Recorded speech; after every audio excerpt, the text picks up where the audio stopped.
it's a movie that doesn't take itself seriously. It's a movie that wants to have a good, trashy, gory, good time. And, for that, I respect it. What's your favorite scary movie? Swallow this. Everybody, welcome back again. Arrow on the Head Show. Mr. Lance, Mr. John Fallon. How you been, buddy? I'm all right, dude. I'm all right, man. Life likes to test me, but I'm all right. How about you? I can't complain. Life in a big city. Life in the big city. Could be worse, could be better. But there's not been enough of a change for me to notate either or. So, October's around the corner, my man. Probably one of my favorite time of the year, as for you, as I'm sure all of you. Halloween month. So of course we're going to tackle one of my token Halloween movies, 1988. 1988.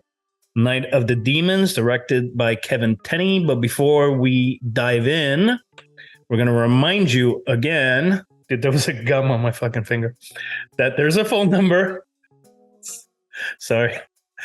Phone number. Give us a call, comments, requests, blah, blah, blah. Yeah, and talk to us. Yeah, stay till the end of the show where we're going to answer the more recent messages. Okay, John, Night of the Demons. I would consider this somewhat of a horror staple and a classic. Of course, we have, is it Lena Quigley? I always can't say that girl's name right. But a sweetheart of a woman. Her famous scene, of course, we got the chick that plays Angela, the dance. Amelia Kincaid, yeah. Which is an awesome name, by the way. So real quick, my history of this isn't as deep as most. This is one I never really saw as a kid. I don't know. It's just one of those that just kind of passed me by. Maybe in my 20s, it might have been at the Music Box or the Patio Theater or one of those amazing places that used to have the marathons. I used to do a lot of those in Chicago where they, you pay like $20 and they'd play 15 movies and they have like a Q&A. It was amazing. You gotta go out for drinks. But I remember they played this and I was like, oh, I always seen the cover. Never really got a chance to see it. Just one of those things passed me by. Had the time of life. It was one of those that I always fight people like, oh, nostalgia plays such a role. It's like nostalgia is in everything. But if you're an intelligent human being, you know the difference between I love this because it makes me feel warm and I love it because it has something to offer. So me seeing this 30 years after it came out or whatever the time frame would be, says a lot. Let me get this off the bat. It's cheesy, it's schlocky. The acting's not amazing. It's not Remains of the day, It's not Remains of the Day. That what this provides to me is that sort of I would say the primal love of horror where I'm having a good time with what's given. And we'll get into details, but I want to know then where you come from when it comes to Night of the Demons. I saw it on the big screen. Of course you did. You lucky son. Yeah. And I don't remember how old I was, but I had, on the poster, Angela has like an invitation. So I got an invitation like that. And I don't remember in what context whatsoever. Was it in the mail or was it like an advanced screening? I don't fucking remember. So I went to see it on the big screen and loved it.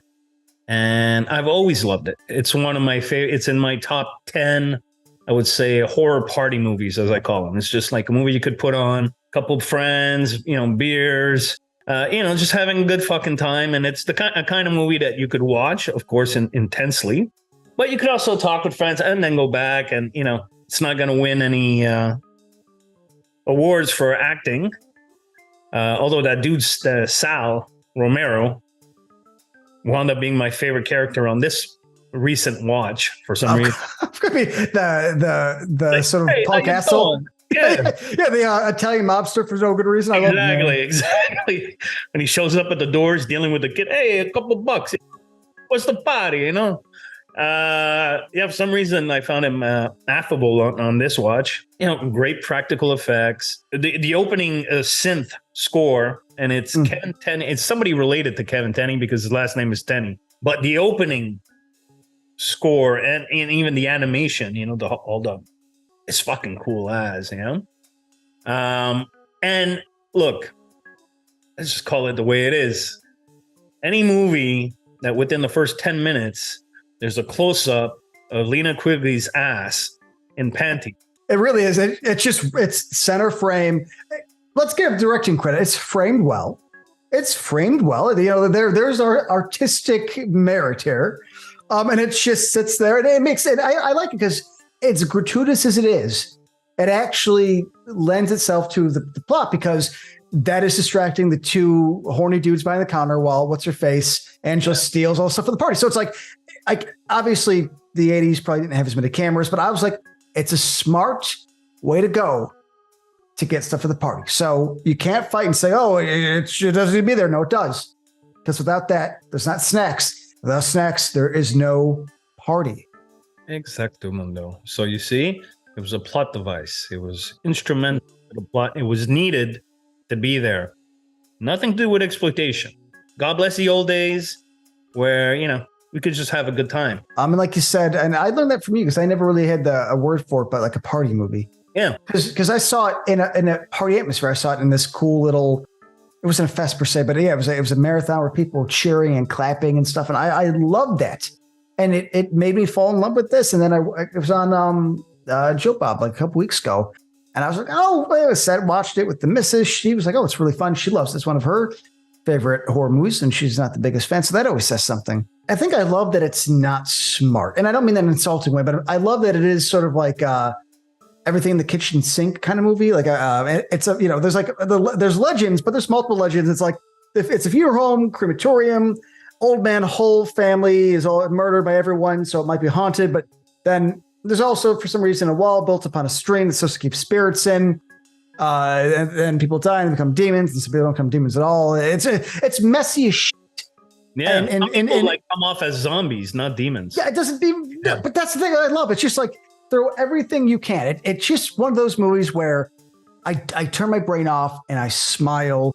There's extended dance sequences, 2 of them, and normally I would hate that, but for some reason this movie. Maybe because the girls are cute and the dances are unique and the music's fun, but you had me. This movie is known for 2 scenes. You say Night the Demons to anybody that's seen it and that knows his shit about cinema or horror cinema, if you will. They'll say the lipstick scene and the Angela Amelia Kincaid dance sequence, which is set to Bauhaus, Stigmata Martyr. Stigmata. Very cool song, dude. I was like, I like it. It's like strobes and everything. Dark punk. Kincaid actually choreographed her own dance sequence. Yeah. The scene was so popular in the OG that they repeated it in part 2 and they repeated it in part 3, which sucked ass, by the way. That's another show, I guess. And Kincaid choreographed all 3 dances in all 3 movies. So.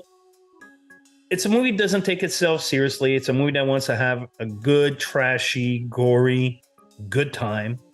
And, for that, I respect it.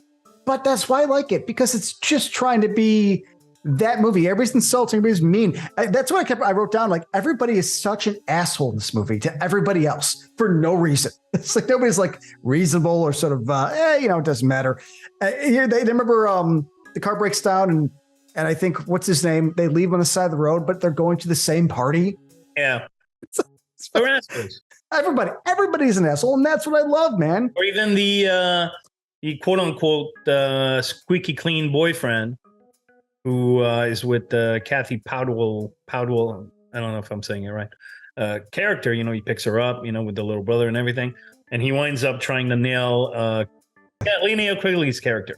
And gets his eyes gouged out. I thought, oh, this guy's a nice guy, the jock. No, follow your dick, bro. He got turned down, and this is like their first date. So he got turned down, and then 10 minutes later wanders into a room, sees what's her face, the lipstick, great scene. Yeah, and he's just like, which fair. I mean, they're all high school people, supposedly. They're all drinking. I guess it's not that big of a deal, but you're right, though. They immediately it's like, oh, the guy that's not the asshole is also the asshole. Also an asshole. So that is actually one thing that struck me on this watch. I hadn't seen it in a bit, is how unlikable pretty much everybody is.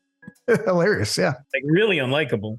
except for the Kathy Podwell character, and I know I'm probably saying her name wrong again, and the black dude. And Roger, the one thing I like about him though is not only does the black guy survive at the end, which was pretty different for '88. But I love that he immediately, like 10 minutes in, was like, things are getting weird. He's like, I'm out. I'm just out. And they explain why he hasn't left because the gate disappears. But I love that he was the guy that was like, this, I don't trust this. I am not staying here with these dumbasses. Well, he's pretty much one of the only likable characters, really, if you stop and him and, like you said, Judy. Only two, which is fine. Although, like I said, Sal grew on me. Hey, how you doing? Though, I do want to bring up that Tenny, I looked at his, obviously, filmography, not a lot of stuff I really care about, not my guy. But I do think this has, joking aside for the opening shot of what's-her-face's butt, this movie does have a lot of good blocking and some very cool shots. I wrote down, because I noticed it more this time, and how they would have done it is the mirror shot. I like. Yeah. Oh, yeah, the fragments. Yeah, and all the characters are in each fragment talking. Funny, man. Yeah. Even when the mirror goes black and the little monster comes, like that stuff. And I know it's obviously a trick I know how they do it, but I love any good reverse shot because I'm a big Sam Raimi guy. So Quigley obviously blows out smoke and then they reverse it, but that's like when the spirit comes in there. And I was like, I love shit like that. Yeah, some matte paintings. I'm like, it makes me warm inside. Well, speaking of Raimi, they ripped off the POV. Demon POV shot. Yeah, that's what I'm saying. This is directed well. I mean, as schlocky as everything is.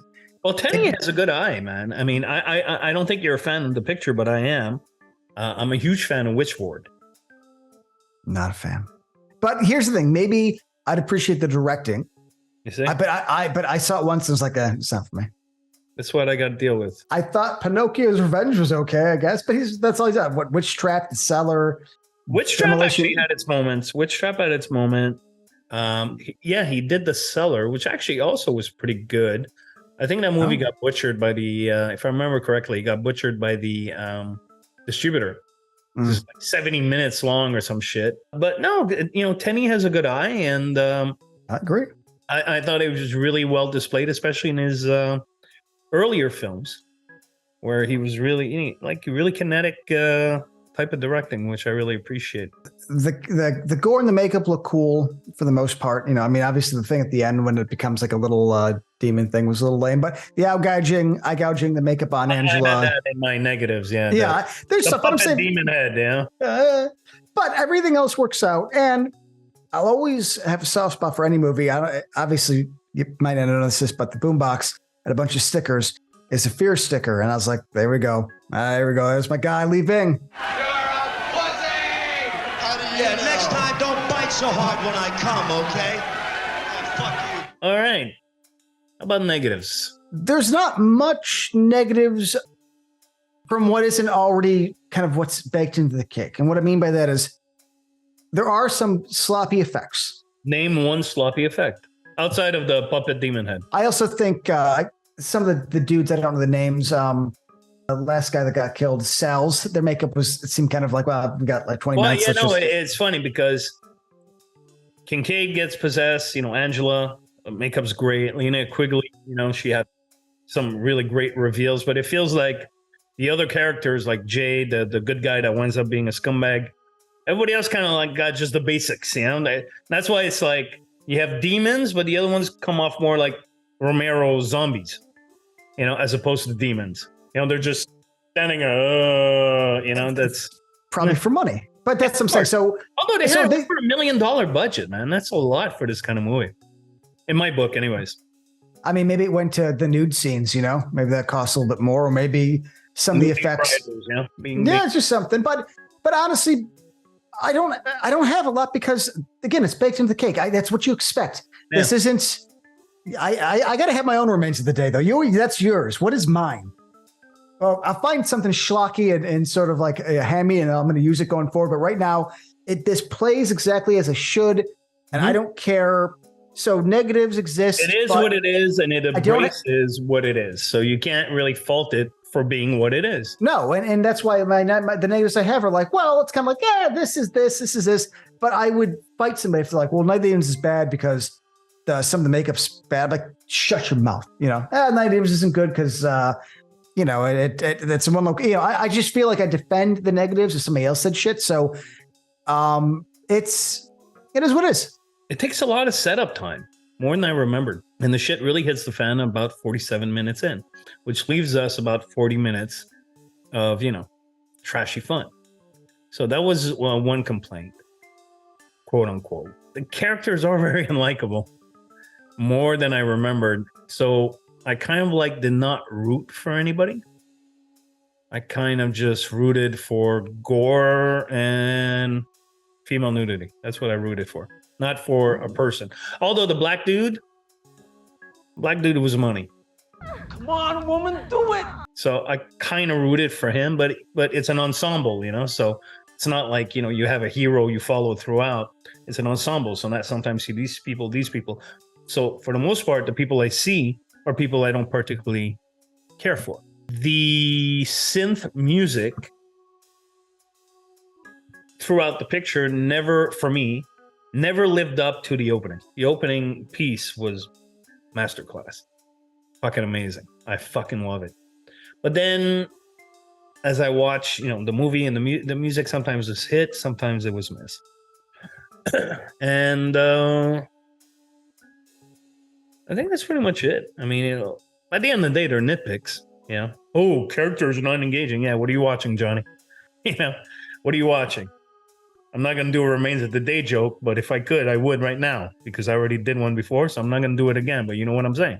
What am I watching? Oh, it doesn't kick in 40 minutes in. Yeah, but I had boobies and this and that and stupid fucking frat boy jokes and, puppet fucking head.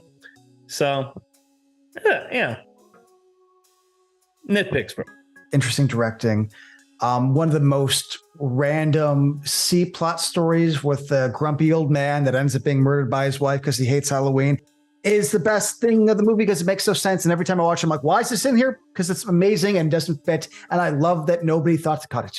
And in closing, I wholeheartedly love Night of the Demons. John, jump in, please. You see the remake? No. I didn't. I've never even seen the sequels. You never seen why the fuck would I? No offense, but the 90s straight to VHS DVD era is really rough if it's not Charles Band. So I just assume it's some shitty straight to DVD sequel. If you're saying it's great to see it, I would, but should definitely, although at first I didn't care for it. Part 2. Yeah, that's what I know. I know 3 is just even worse, but 2 is what I'm talking about. 3 is toilet paper, actually. But Part 2, over time, I watched it a couple more times, and there's something to be said. It's directed by Brian Trenchard Smith, an Australian director, has made a lot of good shit. I can't think of one movie he's done right now, but I know he's done a lot of good shit. So you should definitely give Part 2 a shot, bro. And you guys and dolls too, if you haven't seen it. Part 2 is worth a shot, definitely. This Halloween, perfect viewing, buddy. What about the remake, John, that you want to go and I've never seen it. So I was just curious if you saw. I really, no offense to anybody involved in the remake. I know what's her name, Monica Keena from Freddy vs. Jason. She's in it, and in the remake, and Elizabeth, the hot chick from American Pie. Of course, Michelle Elizabeth. Yeah, she's in it as well. But I never had any interest in seeing the remake. And Edward Furlong's in it too. I think that's where he met Keena because they were together for a bit or some shit. 2009? Yeah, absolutely not. Straight to DVD or whatever the fuck it would have been. Straight to DVD doesn't fucking matter, dude. I mean, this is the horror genre, man. Doesn't mean it's shit because it goes straight to DVD. We'll have a conversation and we'll make it a video one day. Really? Will we? Or maybe we'll get canceled. Who knows? Well, we'll do it. Who knows? Nobody's going to see it, but we'll fight on that because I understand what you're saying. But when I say that specifically, I mean there's a I call the cheap aura of like throw something out. Because they're straight to again. I grew up on fucking Full Moon and Empire. That's straight as well, but that's a different. They're trying. When I say straight to DVD, I mean like the people that are essentially trying to use an IP, get it up fucking quickly. Low budget sequels. Yeah, so I apologize. I'm just using it. I'm using it as a negative connotation, but you're right. There are stuff out there that is good. So yeah, no, I have never seen a remake. I've never had any intention. I might actually try to watch it on principle at this point, just to see. I mean, Halloween's around the corner. Maybe I'm missing something. I don't know. The sequels, part 2 is worth a watch. Has some pretty extreme effects that I really appreciated. Part 3 is just ass on a stick, dude. Don't bother. Funnily enough, part 3 was produced by a production company called I won't say the name. Fuck it. And when I started off in the film industry, this was pretty much the first company I dealt with as an artist, dealing with with money and contracts and all that stuff. And they were obviously the first company to fuck me over. So that's when my cherry got popped. Welcome to the film industry, buddy. You're gonna get ass fucked with no lube.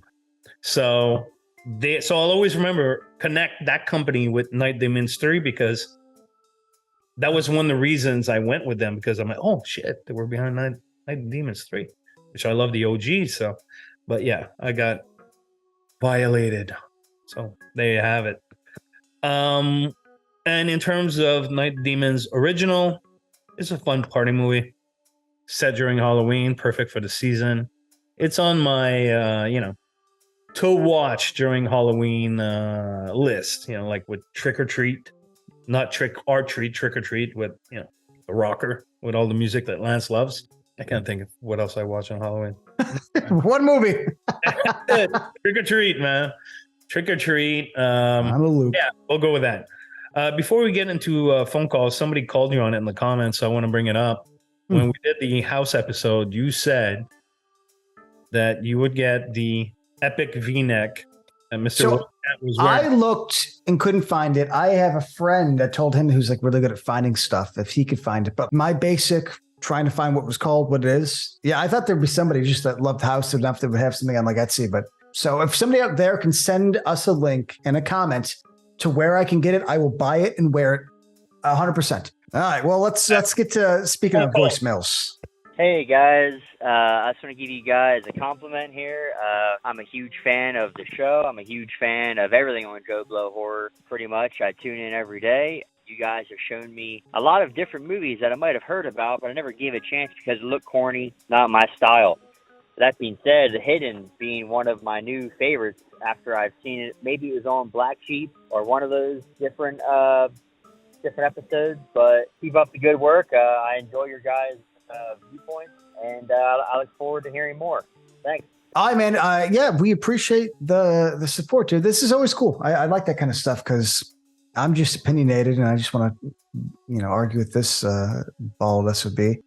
But it's fun because there's a lot of stuff that, I'm seeing because of John, and then we're discussing life. But dude, yeah, the Hidden is one of those.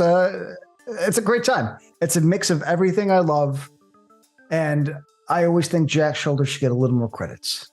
John, Definitely. Just for I love Nightmare on Elm Street Part 2 personally, all of it. The metaphors, all that shit.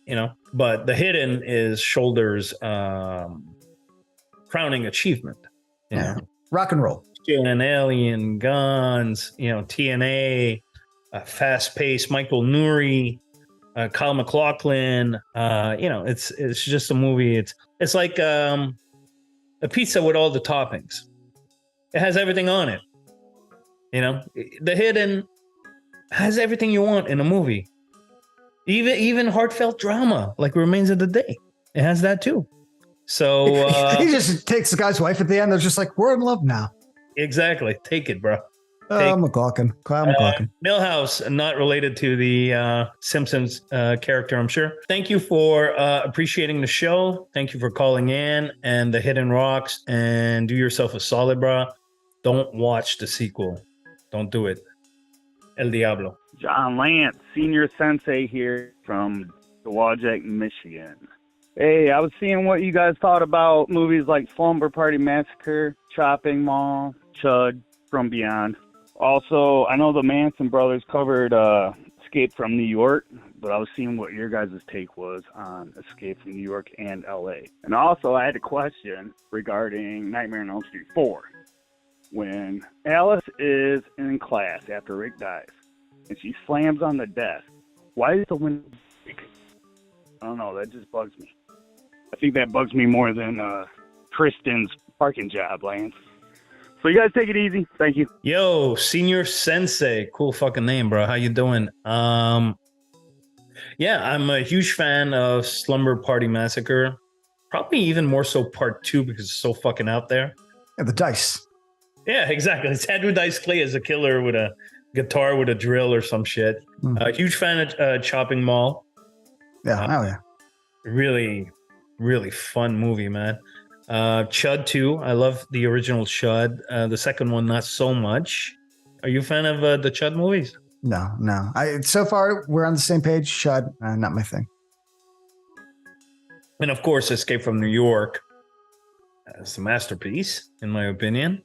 I even like Escape from LA, but for different reasons than New York. And of course, I know the Mansons, when they were with us, they're about to start their own channel soon, I think, by the way, guys, and also stay tuned. They covered Escape from New York. I'm a huge fan of the picture. So is Lance, I'm assuming, right, bro? Oh, yeah. So Escape from New York is one of my favorite movies. It's one of my top ones for Carpenter. I still have the special edition DVD that came out in the early 2000s. And I also have a beautiful little steel book from Shout Factory, if you guys can see it. Yeah, Snake Plissken's the man. LA is one I go back and forth with. I got to be honest. It asks me depending on the day. Some days I could appreciate it for being schlocky. Some days I really don't like it. And I don't know. That's me. If we ever did an episode, it would have to be an episode where I give both points because I really do switch back. But I do think Carpenter might be my favorite director. If not, he's top 3 because I look at all the stuff he's done. It's like it's a lot of the stuff that I find myself. Well, Carpenter. Sorry, bro. We're kind of segueing here. We'll get to your Elm Street 4 question in a minute or 30 seconds. Prince of Darkness, bro. That movie is a movie that just gets better and better every time I watch it, man. Yeah, I did not appreciate it as a kid. Really? No, as a kid, I didn't. It's a bit talky at first, but the score, I think the score really brings everything home, man. The score's fucking amazing. No, but what I was going to say is I saw it in my 20s because I thought it was boring shit as a kid, and I saw it in my 20s and I liked it a lot. And that's one of the movies where every time I see it, I like it more and more. And I was like, it's such an interesting concept, and the way it's one of his best that nobody talks about. 100% agree, and I wish I could go back to my youth and shake my little self, but at least it came around. Let's do that one next. Sure. It's Halloween, it's perfect. Love that fucking movie. And in terms of Chris, was it Kristen or Alice? No, it was Alice. Alice, going, and the windows blow up in not dream world, in real life. It makes no sense, in my opinion. I don't know about you, but it always stuck with me too. I'm like, oh, why is this happening? It's reality. She has no powers in reality. She has powers in the dream world. So why is her yelling, breaking all the glass in the classroom? Because they're rushed, and I'm a little okay with that just because it fits more the vibe. Though it makes no sense. The parking though is me just being an asshole. It's like, no, nobody can park next to you and you're that fucking person.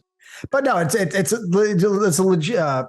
Logically, it makes no sense. And that's 100% fair. I think it was just cool. I think that's, what Rennie Harlan did. He's like, it's fucking cool. She screams, everything blows up. I think it's also like, if I remember correctly, like triple shot, like bang, bang, bang, like different angles and shit. So it's a cool visual motif, but it makes no sense within the what's the fucking word? Context of the film. Yeah, the logic of the yes, film. Yes. So, but thank you for calling. I appreciate it, brah. And Lancey boy, before we go and give our final words on Night the Demons, I want to put out something to our viewers, listeners, my mom, your dad. I'm going to say a line from a movie right now. And the first person to email me at arrow@joblo.com to get the answer right, my film Malicious comes out on October 10. It's coming out on streaming shit, but I forced the distributor to put out a fucking DVD. So I'll sign DVD. I'm going to mail it to you. You know, I'll sign it whatever you want. Yeah. Give the email one more time. Arrow@joeblow.com. The first person to email me and get the answer right as to which film this line is from, I will send a DVD signed by me to you, whoever you are, and just as a free gift. So you ready for the line from the movie? Are you ready? Listen to me, you deaf prick. Listen to me. I gave you a chance to be a cop. I gave you a chance and you blew it. You blew it. What movie? Arrow@joeblow.com. Email me. Malicious DVD sign. You know which one? I know exactly the movie. I know. I knew you would. You bald prick. But that's it, guys and dolls. Thank you for checking in again. Night Demon rocks. It'll be a staple of both our Halloweens until we die one day and somebody comes to piss on our graves, right? While I'm here on this earth, I'll be enjoying a fun, dumb, schlocky movie that warms my cold, dead heart.